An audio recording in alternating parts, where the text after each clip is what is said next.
वो शासक। इसके बाद मैंने अभी लास्ट चर्चा की थी सेस्मोग्राफ, सेस्मोलॉजी, यानी कि भूकंप।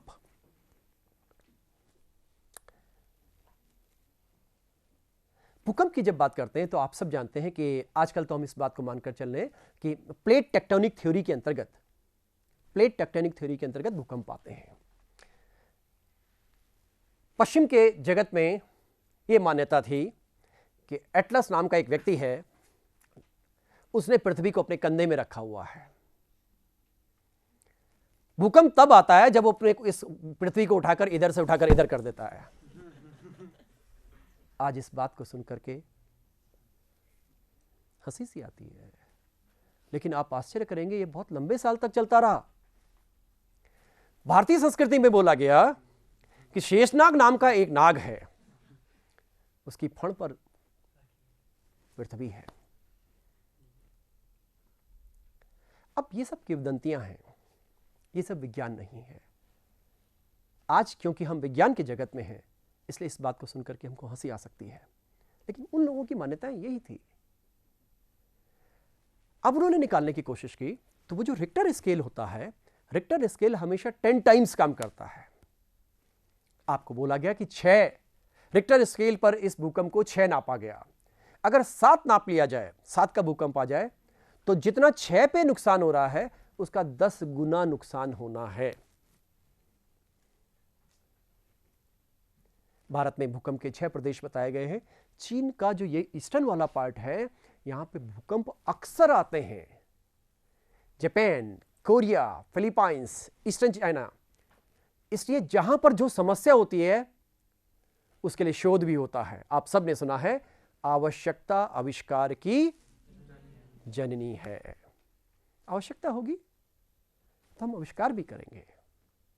उसके बाद एक बात और आती है, सबसे पहले इन लोगों ने हमें बताया कि कॉमेट नाम की कोई चीज होती है, पुच्छल तारा। कॉमेट, पुच्छल तारा। पुच्छल तारा क्या चीज होती है? इस यूनिवर्स में, इस ब्रह्मांड में, सौरमंडल से बहुत बाहर न जाने कितने हजारों लाखों सौरमंडल मौजूद हैं, जो कि इस पूरे ब्रह्मांड में चक्कर लगा रहे हैं। कितने हमारे पास कोई संख्या नहीं है, कोई जानकारी नहीं है।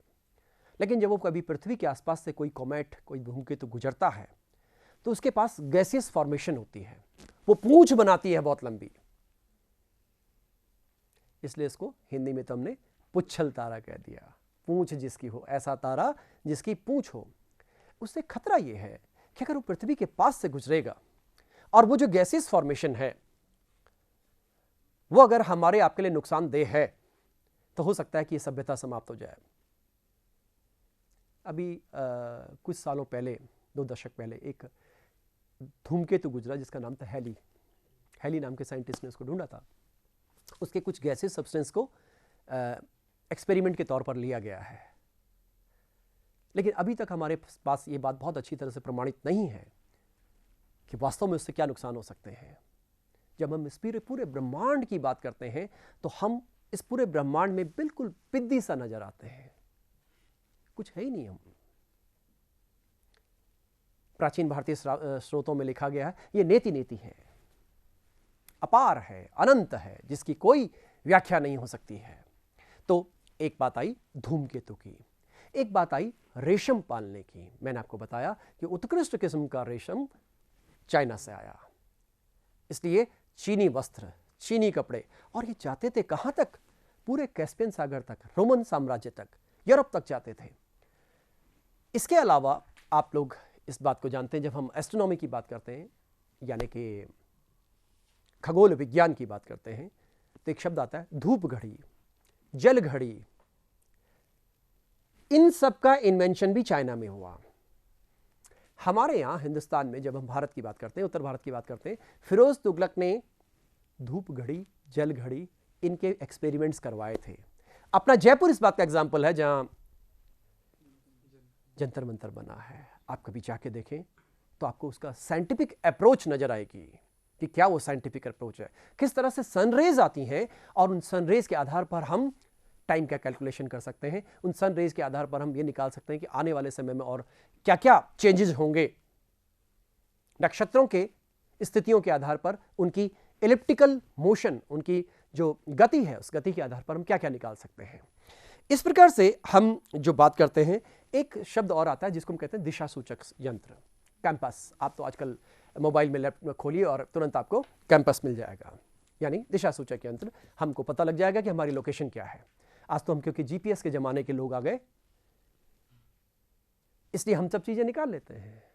लेकिन चीन की सभ्यता में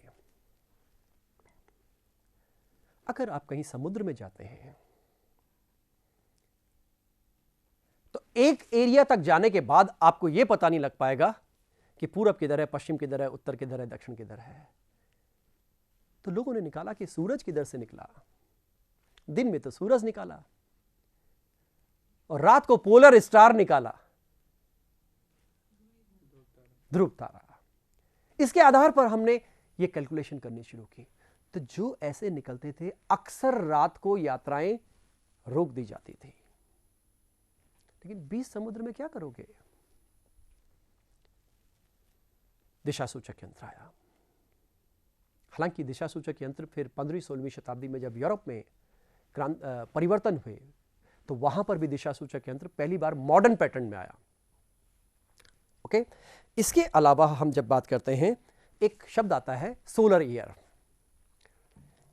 हम साल की बात करते हैं, एक साल। आप और हम सब जानते हैं कि पूरे साल में कितने दिन होते हैं? 365.25, 365 सही 1/4। ठीक है, यही है। ओके, अब जब हम इस्लाम की बात करते हैं, वहां चंद्रवंश चलता है। चंद्रमा के आधार पर, सूरज के आधार पर, चंद्रमा के आधार पर, इसलिए महीनों के दिनों का फर्क आएगा। आप लोगों ने सुना होगा कि चांद दिखाई दिया, अब कल ईद होगी, क्योंकि कैलकुलेशन उसके बेसिस पर है। लेकिन यहां कैलकुलेशन दूसरा है, ये चाइनीज पैटर्न में और इंडियन पैटर्न में। आप आज से 100 साल पहले और 100 साल के बाद भी निकाल सकते हैं कि दिवाली कब आएगी। आज से 100 साल के बाद भी तो पैटर्न चेंज हुआ। इनके यहां शुरू में, इनके यहां भी 356 दिन का साल था, लेकिन बाद में इन्होंने चेंज किया, एनहांस किया इसको, और एग्जैक्ट निकाला 365.25। ये चाइनीज की देन है, साल, सोलर ईयर। ये सारी परिपाटियां, ये सारी चीजें जो हमको चीन की सभ्यता ने दी, हम उनके ऋणी हैं। इतिहास ऐसी सारी सभ्यताओं को, ऐसे सारे व्यक्तियों को नमन करता है जो इस मानवता को कुछ दे गए। अब चीन की जो सभ्यता है, इस सभ्यता के एक बार फिर से मैं रिवाइज कर दूं। हमने चीन के बारे में जो बात की है वो बात इस तरह से है कि सबसे पहले चीन का आज का इंट्रोडक्शन क्या है, क्यों हमको चीन को पढ़ना चाहिए, क्यों पढ़ें चीन को, चीन का आज का इंपॉर्टेंस क्या है आज के समाज में। चीन की ज्योग्राफी की मैंने आपसे बात की थी। चीन की ज्योग्राफी की बात करने के बाद, क्योंकि ज्योग्राफी का महत्व हमेशा इतिहास में आता है, इसलिए हमने उसको लिया। उसके बाद हमने चीन के राजवंशों की बात की। चीन से संबंधित हमने शब्दावलियों की बात की कि चीन में क्या क्या शब्दावलियां इस संबंध में आती हैं, जिसके कि डायरेक्ट क्वेश्चन पूछे जाते हैं। चीन के हमने धार्मिक दार्शनिक चिंतन की बात की, और चीन का हमने देन क्या है, हमें क्या दे गए वो लोग, क्या योगदान है उनका, इस पर हमने चर्चा की। और ये आज का लेक्चर यहीं पे समाप्त करते हैं। Good morning to all of you. मैं doctor Vikas Nautiyal, associate professor history. आज हम इस सेशन में रोमन सिविलाइजेशन को स्टडी करेंगे। रोमन सिविलाइजेशन, इसको हम 3-4 पार्ट्स में डिवाइड करेंगे पढ़ने के हिसाब से, सुविधा के हिसाब से। पहला भाग ये आएगा कि रोमन सिविलाइजेशन का भाग क्या क्या है, कहाँ कहाँ रोमन सिविलाइजेशन था, वर्ल्ड के मैप में कहाँ पर है। दूसरा भाग हम ये करेंगे कि अध्ययन की सुविधा के हिसाब से हम इसका क्लासिफिकेशन, यानी इसका वर्गीकरण क्या कर सकते हैं। तीसरा पार्ट, इसके हम राजनीतिक सिस्टम पर आएंगे, राजनीतिक सिस्टम क्या है, क्या व्यवस्था थी इनके यहाँ। और चौथा भाग हम इसमें आएंगे कि इनका आर्ट और कल्चर क्या था रोमन एम्पायर का। तो मोटे तौर पर जो रोमन सिविलाइजेशन है, एक 1 बाय 1 अगर हम बात करते हैं तो आप विश्व के मैप में अगर देखें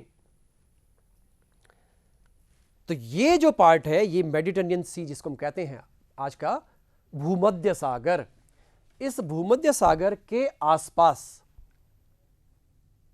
मूल रूप से रोमन साम्राज्य का विकास हुआ। यह रोमन साम्राज्य वो साम्राज्य है जो एक साथ एट ए टाइम 3 महाद्वीपों में फैला था। आप देख रहे हैं ये सारा भाग यूरोप का भाग है, ये भाग एशिया का भाग है और ये भाग अफ्रीका का भाग है। मोटे तौर पर जो इसका केंद्र है वो रोम है। इस जगह पर इटली की राजधानी रोम, क्योंकि रोमुलस नामक व्यक्ति ने इस रोम की स्थापना की और उस रोम के आसपास में जिस कल्चर का विकास हुआ, उस टाइबर रिवर के आसपास में जिस कल्चर का विकास हुआ, उसको हमने रोमन सिविलाइजेशन कह दिया। आप देख सकते हैं मैप में, ये आज का स्पेन वाला भाग है, ये गैलिया लिखा है, गाल बोलते हैं हिंदी में, ये गाल का क्षेत्र है। ये ज़्यादातर इसमें आज का फ्रांस वाला एरिया है। ये जो आप इटालिया देख रहे हैं ये इटली है। ये सारा आज का बाल्कन का एरिया है। ये एशिया वाला भाग आ गया हमारा, इस वाले पार्ट को टर्की कहते हैं या एशिया माइनर बोलते हैं। ये पार्ट सीरिया, जॉर्डन, लेबनान और आज का फिलिस्तीन वाला एरिया है।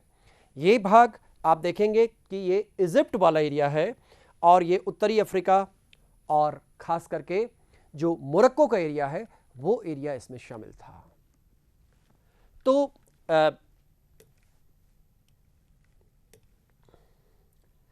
इस पूरे इतिहास को समझने के लिए सबसे पहले हम जरा थोड़ा सा इसको ये देखें कि इस इतिहास को हम बांटे कैसे, किस तरह से इसको बांट सकते हैं। तो इसके लिए हम कुछ पहले क्लासिफिकेशन कर लेते हैं कि इसका क्लासिफिकेशन किस आधार पर रखा जाए। तो सबसे पहला भाग तो जो आता है वो आता है 653 बीसी से पहले का काल, 753। रोमुलस नाम के व्यक्ति ने इस जगह की 753 में इसकी रोम की स्थापना की थी। तो क्योंकि रोमुलस ने की थी इसलिए इसको रोम कह दिया गया। इससे पहले का भाग क्या है? 753 से पहले का भाग। एक इतिहास ये है, यहां पर एक एट्रस्टन जाति थी। ये बेसिकली एक आर्यों से मिलती जुलती जाति है। इन लोगों का शासन था। यहां पर आ गया कौन? रोमुलस। मैं हिंदी में साफ लिख रहा हूं, रोमुलस। और लगभग 509 में आकर के बीसी रोम में गणतंत्र की स्थापना हुई। रोम में गणतंत्र की स्थापना हुई, इसलिए यहां से यहां तक का जो काल है वो गणतंत्र का काल कहलाता है।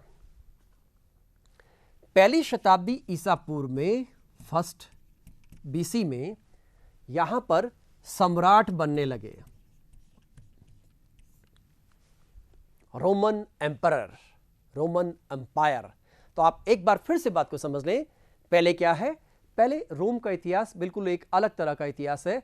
और यहां पर ये रोम की स्थापना क्योंकि रोमुलस ने की है 653 में, और उसके बाद यहां पर गणतंत्र स्थापित हो गया। गणतंत्र का मतलब, पॉलिटिकली गणतंत्र का मतलब होता है, 2 शब्द होते हैं, एक गणतंत्र होता है, एक लोकतंत्र होता है। लोकतंत्र का वह रूप जहां पर head of state is directly elected by people, जहां पे संविधान का प्रमुख, राज्य का प्रमुख आम जनता द्वारा प्रत्यक्ष अप्रत्यक्ष रूप से जनता द्वारा निर्वाचित हो। प्रत्यक्ष अप्रत्यक्ष, जैसे भारत में अप्रत्यक्ष रूप से होता है, अमेरिका में प्रत्यक्ष रूप से होता है, लेकिन इंग्लैंड में गणतंत्र नहीं है। यहां पर हेड ऑफ स्टेट इनका निर्वाचित होता था। तो यह गणतंत्र बन गया। और इस गणतंत्र के काल में क्या क्या बातें हुई उसकी चर्चा मैं अलग से करता हूं। फर्स्ट बीसी में यहां पर आप 2 बड़े फेमस नाम आते हैं। एक का नाम आप सबने सुना है, जूलियस सीजर। जूलियस सीजर एक बहुत बड़ा जनरल प्राचीन विश्व का रहा, रोमन सम्राट भी रहा वो कुछ टाइम के लिए। और वो एक नाटककार हैं इंग्लैंड के, अंग्रेजी के, जिनका नाम है शेक्सपियर। शेक्सपियर ने एक बहुत ही प्रसिद्ध नाटक लिखा है जिसका नाम क्या है, जूलियस सीजर है। ये इस काल के उस पूरे प्लॉट पर आधारित है, उस कथानक पर आधारित है। और उन्होंने पूरे जूलियस सीजर का, क्योंकि साहित्य में और इतिहास में फ़र्क ये होता है कि साहित्य में कल्पना भी होती है। साहित्य और इतिहास में मेजर फर्क ये है कि इतिहास सत्य घटनाओं की बात करेगा और साहित्य उसमें कल्पना को जोड़ेगा। आप सब लोगों ने वो फेमस लाइन सुनी है, जहां न पहुंचे रवि कवि कल्पना करता है, साहित्यकार कल्पना करता है, लेकिन इतिहासकार कल्पना नहीं कर सकता, वैज्ञानिक कल्पना नहीं कर सकता। उसके लिए एजम्पशंस हैं, उसके लिए सोचने का यह है कि हाँ ये क्या हो सकता है, एक्सपेरिमेंट्स है। लेकिन कवि कल्पना करता है, साहित्यकार कल्पना करता है। तो गणतंत्र की बात आई, यहां राजतंत्र की बात आई, सम्राट की बात आई। तो यहां पे गणराज्यों का समय था, गणतांत्रिक समय था, और यहां पे सम्राटों का काल आया। इसी सम्राटों के काल में दो नाम हमको बहुत ही इंपॉर्टेंट देखने हैं। एक तो मैंने बोला आपको जूलियस सीजर, और दूसरा नाम मैंने बताया ऑक्टेवियन।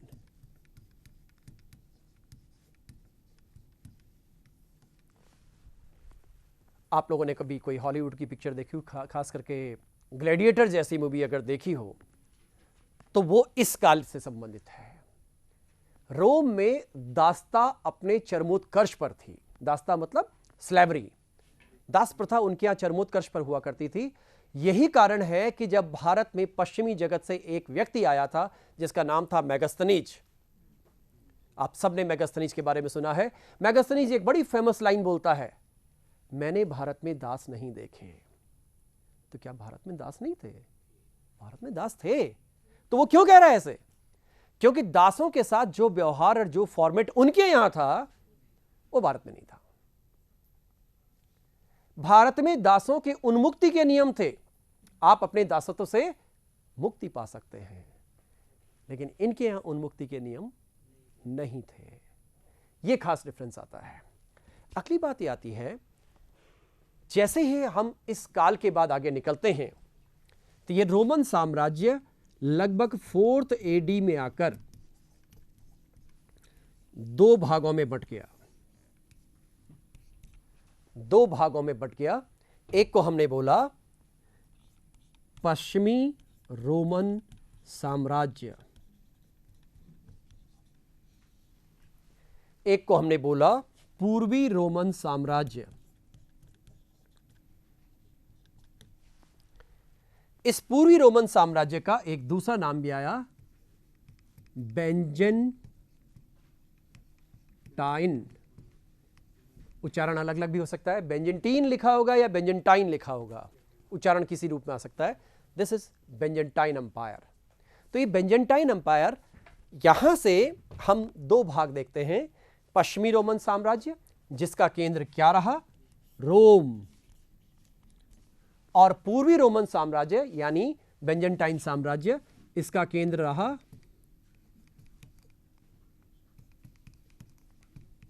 कंस्टेंटिनोपल, आजकल टर्की में है। तो दो राज्य बन गए, दो साम्राज्य बन गए। अब आप देखिएगा, जरा इतिहास को देखिएगा। यह इतिहास 1000 और 1200 BC से शुरू हो रहा है, और ये जो पूर्वी रोमन साम्राज्य है जिसको हम बेंजेंटीन साम्राज्य कह रहे हैं, बेंजेंटाइन एम्पायर, यह एम्पायर लगभग 1453 AD तक चला, जब यहां पर जो ऑटोमन मुस्लिम्स थे, ऑटोमन टर्क्स मुस्लिम्स थे, उन्होंने इसको समाप्त कर दिया और अपना राज्य स्थापित किया। और सेम उन्होंने भी बहुत बड़ा राज्य स्थापित किया, ऑटोमन एम्पायर।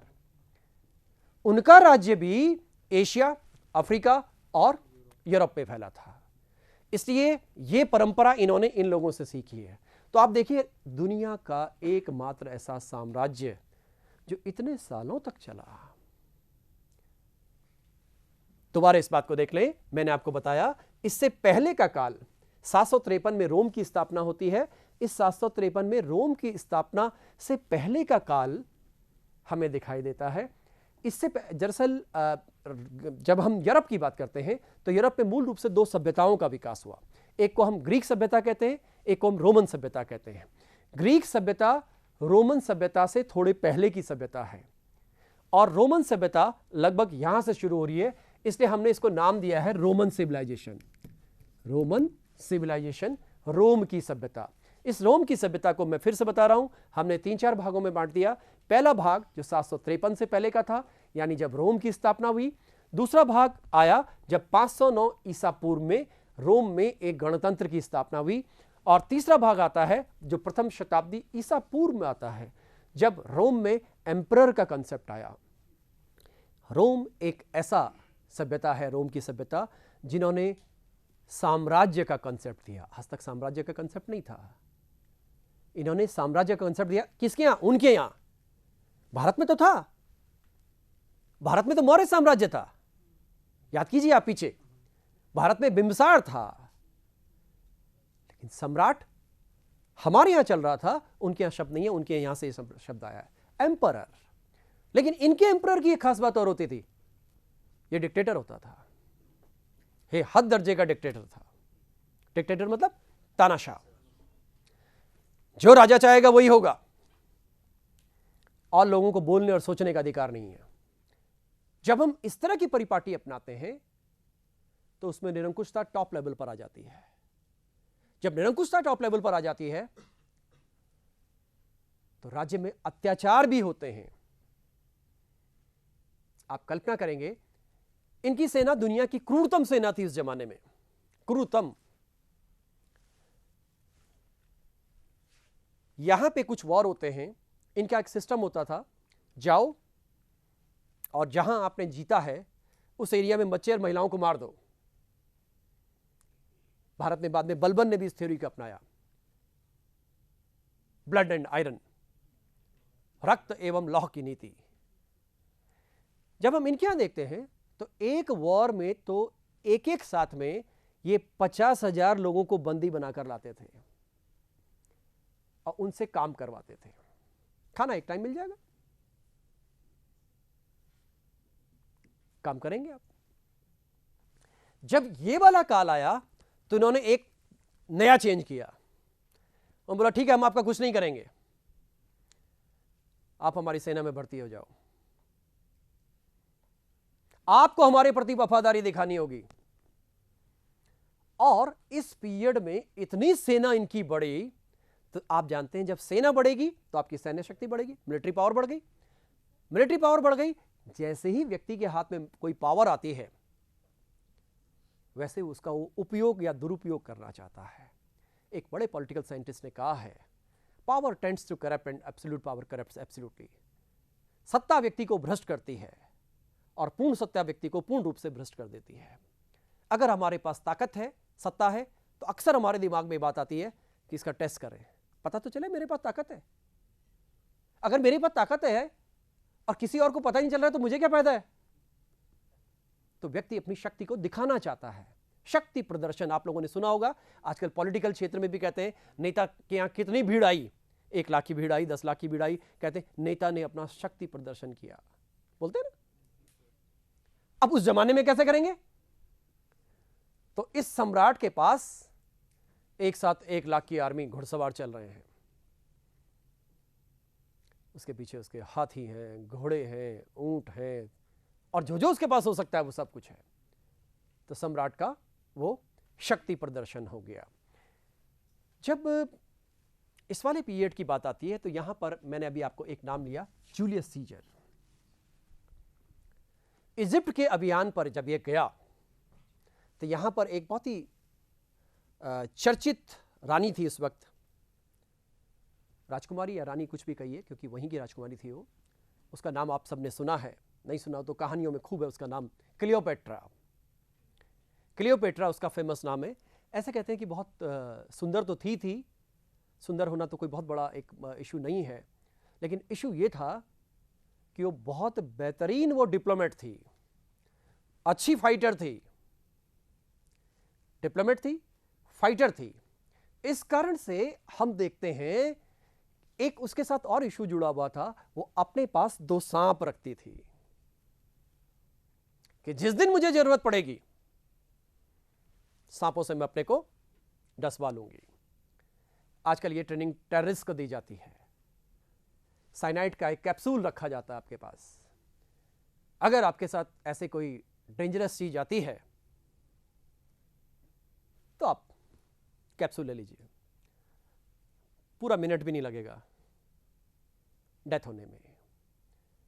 उसने सांप क्यों लिया, इसके पीछे बहुत सी किंवदंतियां, उनमें मैं नहीं जाऊंगा। तो यहां पर हम जूलियस सीजर की बात करते हैं। ये जूलियस सीजर उस जमाने का, इसके बारे में एक फेमस लाइन है जो अक्सर बोली जाती है, he came, he saw and he conquered. वह आया, उसने देखा और उसने जीत लिया। यानी जहां जहां वो गया वहां वहां वो जीतता चला गया, और जहां जीतता चला गया वहां के 50,000 लोग आर्मी में ले लिए। 50,000, 20,000, 10,000, कुछ नहीं तो 500 ही सही, क्योंकि आर्मी में एक काम तो होता नहीं है कि केवल लड़ना ही लड़ना है। आर्मी में कई तरह के काम होते हैं। कपड़े पे प्रेस कर ले, कुछ नहीं तो कोई बात नहीं है। हमारे घोड़ों की सफाई कर ले, आर्मी में उसको काम दे दिया। इस कारण से इन लोगों की सेनाएं बढ़ती चली गई और रोमन छोटा सा जो राज्य था, इन लोगों ने उसको कन्वर्ट कर दिया रोमन एम्पायर में। इस रोमन एम्पायर के अंतर्गत अब आप देख लीजिए कि कितना बड़ा एरिया हमारे पास है।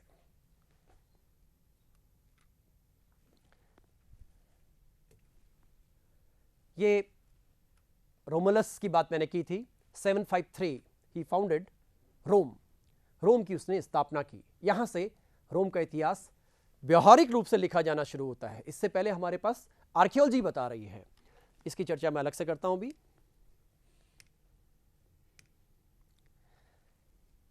ये टाइबर रिवर है, आप नदी का फ्लो देख रहे हैं। इस नदी के आसपास में, इस नदी के किनारे उसने रोम की स्थापना की।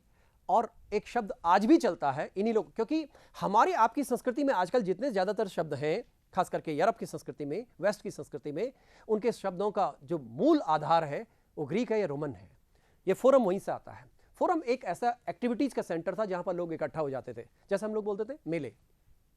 तो फोरम इस तरह की चीज होती थी, वहां पर वो लोग आकर के मिलते थे। जब वो आकर के इस रोम के आसपास से मिलने लगे तो इस फोरम का नया नाम दे दिया गया, क्या? रोम। और इस रोम के आसपास में इस रोमन सभ्यता का विकास होता है। और अगर मैं ज्योग्राफिकल हिसाब से बोलूं तो दैट इज टाइबर वैली। ये वो नाम है जो इसके पॉलिटिकल सिस्टम से रिलेटेड है। आप लोगों ने सुना होगा, आज भी हम इटली की बात करें, चाहे अमेरिका की बात करें, चाहे यूरोप के कई देशों की बात करें, तो वहां पर सीनेट सिस्टम होता है। सीनेट का मतलब यह है कि जैसे हम लोग अपनी लोकसभा राज्यसभा की बात करते हैं, उस तरह से वहां की संसद, मैं आपको एक बार दिखा देता हूं। This is picture of senate. ये क्या है? सेनेट का एक चित्र है। और इसमें आप देख रहे हैं कि इसमें आज ये जो तब का पिक्चर है, ये आज की पृष्ठभूमि, आज का जो पिक्चर है संसदों का, जितने भी दुनिया में संसद है उनका स्ट्रक्चर आपको दिखाई दे रहा है।